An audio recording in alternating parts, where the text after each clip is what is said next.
Mon rêve, j'ai tellement de rêves, mais mon rêve le plus fou, c'est d'être célèbre.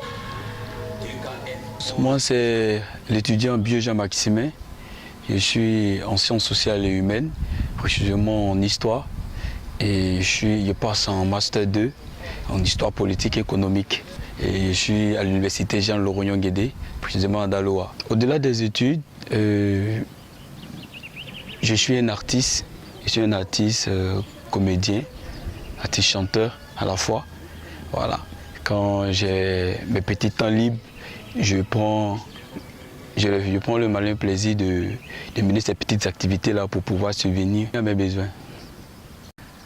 Je suis choriste à la base et avec le temps, j'ai inséré la chorale Sainte-Cécile de Danané et arrivé à Daloa, voilà, j'ai voulu comme ça tenter quelque chose de nouveau dans ma vie et j'ai rencontré un arrangeur à Daloa du nom de Aïké qui m'a testé.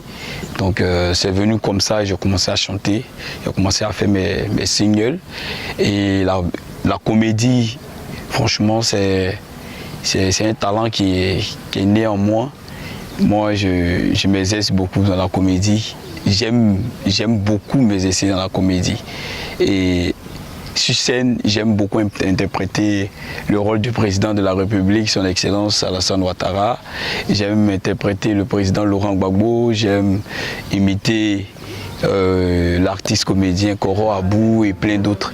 Et sincèrement, ça me fait du bien parce que avec ce métier, je m'évade, j'oublie mes soucis et j'arrive vraiment à supporter certaines choses avec ce talent. Daloa est une ville vraiment difficile en matière de spectacle. Et pour se faire un bon cachet, c'est vraiment rare. Et comme en tant qu'un artiste, on cherche à exceller dans ce qu'on veut faire, on accepte certaines choses. Il y a des cachets de 5 000 francs, souvent tu finis de prester, on t'étend un billet de 5 000, souvent on te donne une enveloppe de 10 000, ou bien on discute ton cachet.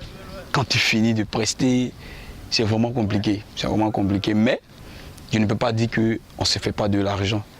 Ça rapporte un peu d'argent, ça rapporte de l'argent. Et si je persiste dans la chose, c'est parce que ça me rapporte un peu et ça m'aide à couvrir mes dépenses universitaires. Pourquoi j'ai décidé d'être un artiste? Je me suis dit que j'avais un talent. Et ce talent-là, je devais vraiment mettre du sérieux dans la chose parce que beaucoup d'hommes m'appréciaient. Beaucoup d'hommes m'appréciaient, surtout ma maman. Ma maman me disait, mais si tu mets du sérieux dans ce que tu fais, tu vas vraiment faire des merveilles là-dedans.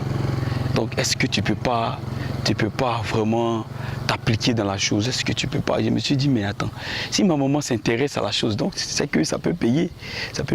Et j'ai décidé de faire la musique parce que j'aime la musique. J'aime la comédie. Donc je pense qu'il n'y a pas autre source de motivation à part cet amour que j'éprouve pour la musique et la comédie et pour mes études aussi également. Je tiens à remercier le bon Dieu qui m'a conduit comme ça à l'université Jean Lorognon Guédé. Ça a toujours été mon rêve d'être un historien, plus précisément un politique. Aujourd'hui, je me suis orienté en histoire politique et économique parce que j'aime la politique, j'aime l'histoire et je pense que je saurais relever le défi. Et je suis très fier d'être à l'université Jean Lorognon Guédé, précisément en histoire.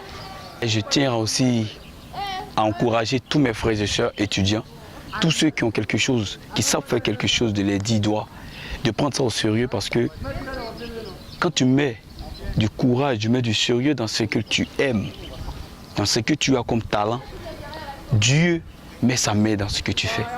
Et je pense que c'est au bout de l'effort qu'il y a le réconfort. Et j'encourage tout le monde à prendre au sérieux son talent. Franchement, il faut dire que c'est pas du tout facile. C'est pas du tout facile, surtout dans les débuts à l'université. J'ai vraiment eu comme ça l'intention d'arrêter, mais C'est ça qui me donne à, c'est ça qui me fait manger, c'est ça qui me donne à manger en fait. Donc du coup, je me suis dit, mais il faut établir un emploi du temps qui va avec mes études. Donc, il arrive parfois qu'il y a des spectacles qui tombent au même moment que les compos. Voilà, donc souvent, je préfère aller composer que d'aller prester. Je me rappelle bien un jour où on a reçu Madame Mabry. Madame Mabry à l'université, au sein de l'université. C'était la fête des mères. Il y avait une compo et j'avais le choix de composer et d'aller prester. Ce jour-là, c'était un peu dur sur moi. Voilà, mais j'ai décidé d'aller prester. Et vraiment, je me suis fait un public et ça m'a vraiment soulagé. Et j'ai repris, j'ai composé normalement avec la tête tranquille, posée et les choses se sont bien déroulées. Mais il faut dire que c'est pas facile, c'est pas du tout facile. Les études, la musique, c'est quelque chose, si tu n'es pas dur sur toi-même, tu peux pas. Tu peux pas. Et je pense que avec le temps, je me suis vraiment habitué à la chose. Et comme c'est quelque chose que j'aime, j'arrive voilà, à mettre en place un emploi du temps qui va de pair avec mes études. La filière d'historien m'a permis de vaincre comme ça la timidité en moi. Je suis quelqu'un qui n'aimais pas souvent la foule, je ne supportais pas la foule. Et c'est vice-versa, il faut dire que c'est vice-versa. À l'université, on apprend à comment se tenir devant un public, comment s'exprimer, comment il faut marier son public avec ton spectacle. Et avec les TD qu'on fait avec les docteurs, qu'on arrive à faire avec des docteurs, je pense que ça me facilite un peu mes prestations. Et c'est pareil pour mes prestations. Quand je preste devant un public aussi gigantesque, je vous assure qu'au niveau des TD à l'université, tout passe. Il n'y a pas de honte, il n'y a pas de stress et tout se passe bien. L'université forme.